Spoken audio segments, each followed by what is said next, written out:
అనకాపల్లి జిల్లా సిపిఎం కార్యవర్గ సభ్యుడు ప్రజా ఉద్యమ నేత అప్పలరాజుపై అనకాపల్లి పోలీసులు అక్రమ కేసులు పెట్టి పీడీ యాక్ట్ కింద అరెస్టు చేయడంపై రాష్ట్ర వ్యాప్తంగా సిపిఎం పార్టీ ఆధ్వర్యంలో నిరసన కార్యక్రమాలు నిర్వహిస్తున్నారు. అందులో భాగంగానే తిరుపతి జిల్లా సూలూరుపేటలో కూడా సిపిఎం పార్టీ ఆధ్వర్యంలో స్థానిక ఆర్టీసీ బస్టాండ్ వద్ద ఉన్న అంబేద్కర్ విగ్రహం వద్ద నిరసన కార్యక్రమాలు చేపట్టారు. కామ్రేడ్ అప్పలరాజును పోలీసులు వెంటనే విడుదల చేయాలని డిమాండ్ చేస్తూ ఆందోళన చేశారు. ఈ కార్యక్రమంలో సిపిఎం నాయకులు అల్లయ్య, సుధాకర్ రావు, సాంబశివరావు, రియాజ్ తదితరులు పాల్గొన్నారు. రాష్ట్రంలో కూటమి ప్రభుత్వం ఆటవిక పాలన నడుపుతుంది. అయితే అట్లాంటి పీడీ యాక్ట్ కేసులో ప్రజా నాయకుల పైన ప్రజల పక్షాన నికరంగా నిలబడి నిజాయితీగా పోరాడుతున్నటువంటి అప్పలరాజు పైన పీడీ యాక్ట్ పెట్టడం ఈ ప్రభుత్వానికి భయం పట్టుకుంది. ఎందుకంటే ఇదే ప్రభుత్వం చంద్రబాబు నాయుడు 2014లో అక్కడ ఒక ఫ్యాక్టరీని తెస్తే అప్పలనాయుడు అక్కడ ఉన్నటువంటి గిరిజనులు, అదేవిధంగా ఎస్సీలు, అదేవిధంగా బీసీలు, మైనార్టీలు వీళ్ళందరూ కాదు ఏంటంటే 2 ఎకరాలు, 6 ఎకరా, 3/4 ఎకరా, 5 ఎకరాల లోపు రైతులు వీళ్ళేందంటే కార్పొరేట్లకి అప్పడంగా ప్రజల భూమిని కట్టబెట్టడానికి ఈ ప్రభుత్వం చూస్తే వాళ్ళందరినీ కోడేసి వాళ్ళ ఆంధ్రప్రదేశ్ రైతు సంఘం ద్వారా అక్కడ సుదీర్ఘంగా పోరాటం చేసినటువంటి చరిత్ర అప్పలరాజుకుంది. అప్పుడు ఏంటంటే 17 నుంచి 18 కేసులు పెట్టారు. అయినా ఆ కేసులు ఉత్తపోటకం అని చెప్పని కోర్టులు గడ కొట్టేయడం జరిగింది. ఆ తర్వాత వచ్చినటువంటి వైసీపీ గడ అదే పందాలో నడిచినప్పటికీ గడ ఆ పోరాటాన్ని కొనసాగిస్తూ అప్పలనాయుడు కొరకరాని కొయ్యగా ప్రజల పక్షాన ఉన్నాడని చెప్పని ఈ ప్రభుత్వానికి కంటవిప్పగలిగింది.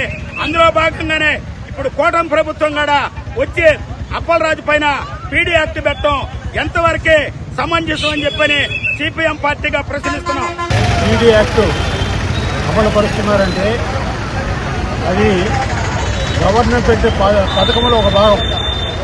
కారణం ఏమిటంటే ప్రభుత్వాలకి ప్రతిపక్షాలు లేవు, అడిగేటువంటి వాళ్ళు లేరు.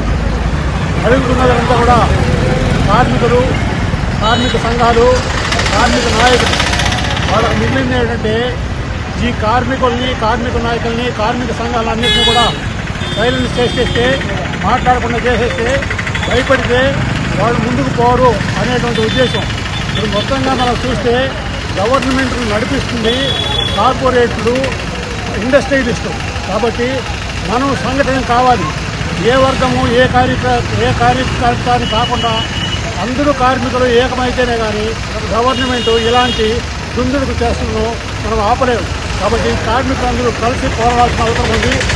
అప్పలరాజు అటువంటి పనులేం చేయలేదు. ఆయన చేసిన పనులంతా ప్రజా ప్రయోజనార్థం, ప్రజా సమస్యలపైన, కార్మికుల సమస్యలపైన, అక్కడ ఉన్నటువంటి రైతాంగ సమస్యలపైన పోరాడుతూ ఆయన ముందుంటే ఆయన అరెస్ట్ చేయడం చాలా దారుణం. కాంచీపురం పెరుమాళ్ సిల్క్స్ మీ పెళ్లికి మా శుభ కానుక. పెళ్లి పవిత్రమైన శుభ సందర్భం. ఆ రోజున ప్రతి అంగి, ప్రతి చీర మీ కలల మాదిరిగానే ప్రత్యేకంగా చూడాలి. కంచి పట్టు చీరలు ఒక్కో నూలు పోగుతో అద్భుతమైన సంప్రదాయాన్ని, రాజసాన్ని నేసిన నెమలి రెక్కల వంటి అందమైన చీరలు. ఖచ్చితమైన కంచి శైలి కోసం కంచి వెళ్లాల్సిన పని లేదు. మీరు కోరుకునే అసలైన అపురూపమైన కంచి చీరలు ఇప్పుడు కాంచీపురం పెరుమాళ్ సిల్క్స్ లో 1+1 మగ్గం ఫోల్డ్ పట్టు శారీస్ 900, 1+1 సాఫ్ట్ సిల్క్ పట్టు శారీస్ 2500, 1+1 సాముద్రిక పట్టు శారీస్ 3500, 3 కంచి పట్టు శారీస్ 4500, 3 సిల్వర్ జరీ పట్టు శారీస్ 5000, 1+1 డిజైనర్ మగ్గం బ్లౌజ్ వర్క్ పట్టు శారీస్ 6000. మీ జీవితంలో జరిగే మధురమైన పెళ్లికి అసలైన కంచి సంప్రదాయం మీ సొంతం చేసుకోండి. Kanchipuram Perumal silks, Pushkar ghat road, Rajamahendravaram. Hi Nilor, please subscribe to N3 TV.